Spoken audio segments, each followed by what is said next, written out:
Hello everyone, welcome back to our channel, which name is Analytics Pro.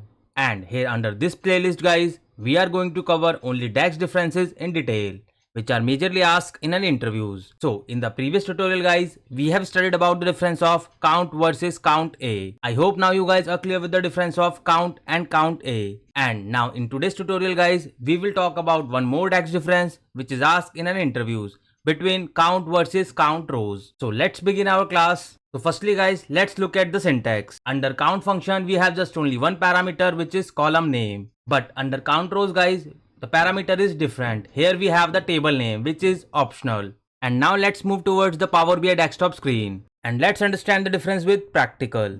So here we have entered in Power BI desktop. And now guys, let's understand the table. I have made few changes here under this table. So here I have taken this product column and few cells I have left blank in the product column as well as in the sales column. So guys, let's firstly apply count function here under this sales column. So let me go back to this report view and go here under this practical page. And what we have done it here guys, I have taken 4 card visuals here. So let's quickly apply count DAX function on sales column. So let me go here under this new measure and my measure name would be, let's say, count underscore sales. And here I will use my count function, and under column name parameter guys, I will simply take the column name which is sales, which is from table underscore 1, and let me close this bracket and hit enter. So here is our measure guys, and let me select this measure and drag and drop it here. So here we can see count function does not count the blank if data type is whole number. So that's why here answer is 5.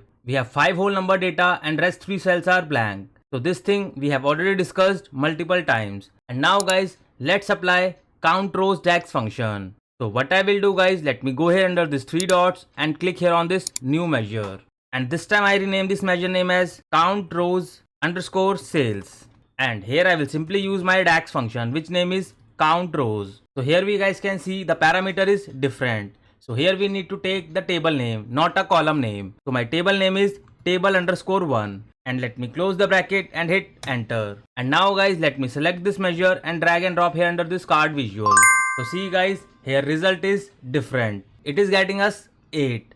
The reason is that guys, count rows function also counts the blank. Either the data type is whole number or text. No matter it is, it counts the blank. So this is the one major difference guys between count and count rows. So I hope now you guys are clear with the first difference. And now let's talk about the another difference of count versus count rows. So this time my requirement is that I want to check the count only for the product milk. So let's go back to this report view and let's check the count of product milk. So what can I do? Let me go here under this 3 dots and click here on the new measure.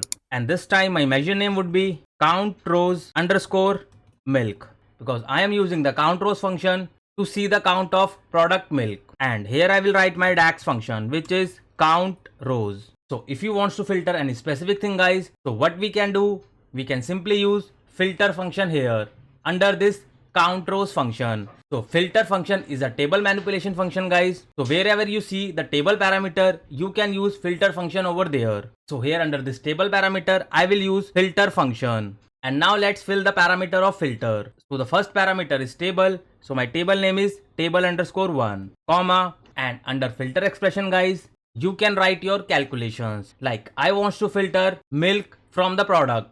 So firstly I will write my column name which is product, which is under the table underscore 1. And now I'll put it equal to inverted comma begin.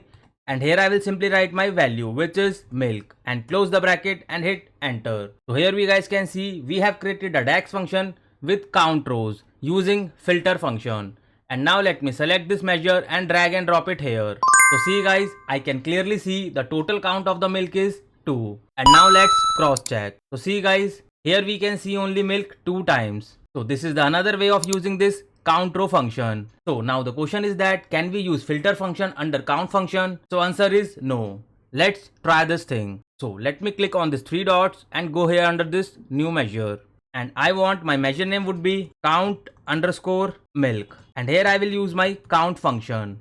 So the parameter is column name. So let me try to add filter function. See guys, I can't see any filter function here under this column name. In a similar way guys, if you try to write filter function outside this count function. So as we know guys, you can't use filter function directly because this is a table manipulation function guys. So you need to use with the help of any iterator function, and that thing guys we have already seen multiple times. So we can't use filter function with count. So this is another difference guys between count and count rows.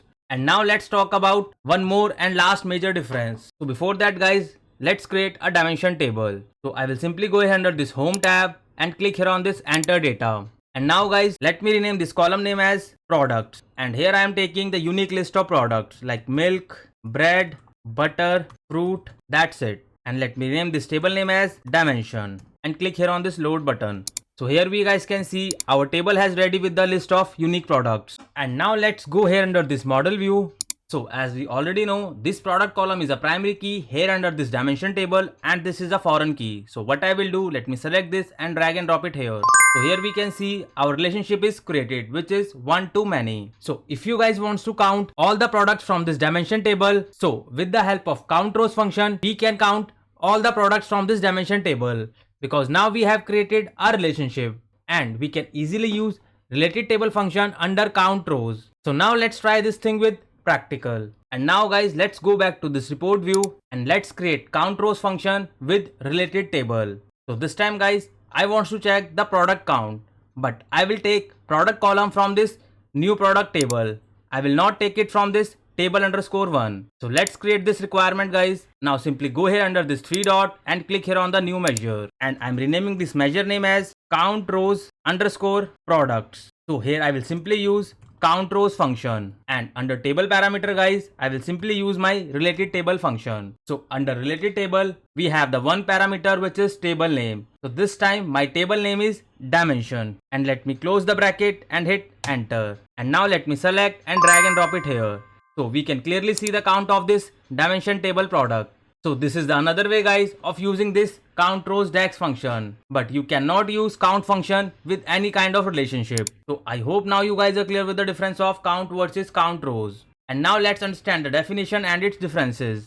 Here is the definition guys: the column that contains the value to be counted. And if we talk about the count rows, the name of the table that contains the row to be counted, or an expression that returns a table. When not provided, the default value is the home table of the current expression. So this is the definition of count rows table expression. And now let's understand the differences. So here are the differences guys. Count is an aggregator function and counts the non-blank data and does not include the boolean data type. And this thing we have already seen multiple times. But count rows guys counts all the rows and considers the blank as well. This thing we have already seen in the practical. The next difference is that we cannot use filter function or any other table manipulation function inside the count. And if we talk about the count rows, so we can also use with filter function or any other table manipulation function inside count rows. And last but not the least, we can't create any relationship in modeling to count the values. But here under this count rows guys, we can create a relationship in modeling with using related table function. So if we talk about the performance wise, so count row function is more efficient and performs better than count function. So these are the differences guys which are majorly asked in an interviews. So in this way guys, you can explain all the differences in the front of interviewer if they ask about the difference of count versus count rows. I hope now you guys are clear with the difference of count versus count rows. So for such kind of detailed learning guys, stay connected with us and kindly support this channel.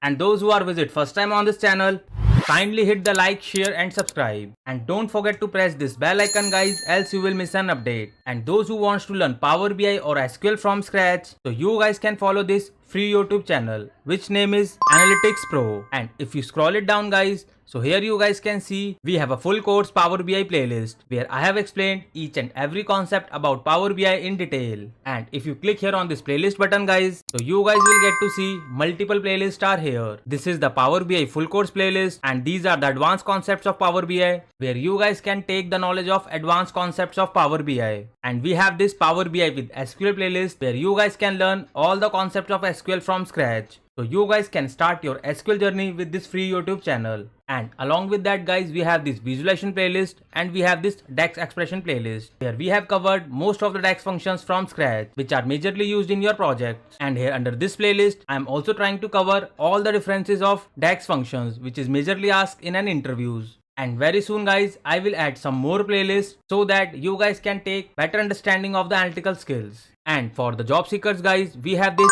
free Telegram group where I'm keep posting latest Power BI jobs opening, as well as you will also find some latest interview question and answers which recently asked by an interviewer. So you don't need to pay anything to anyone. But those who are looking only live sessions, so we guys also conduct live training and sessions where we prepare candidates from scratch till intermediate level with some scenarios, real-time projects, assignments, notes and so on. And we also provide placement assistance with the help of WhatsApp group where you will get to see some HR emails, contact number and so on. And you guys can also follow us on Insta as well as Facebook. So all the links I will share under the description box. You guys can follow us there. So for free learners guys, you guys can follow this Analytics Pro, and for the live training and sessions, you guys can connect me any of the platform. Thank you so much guys for your more love and support. Keep learning and keep growing. Thank you so much.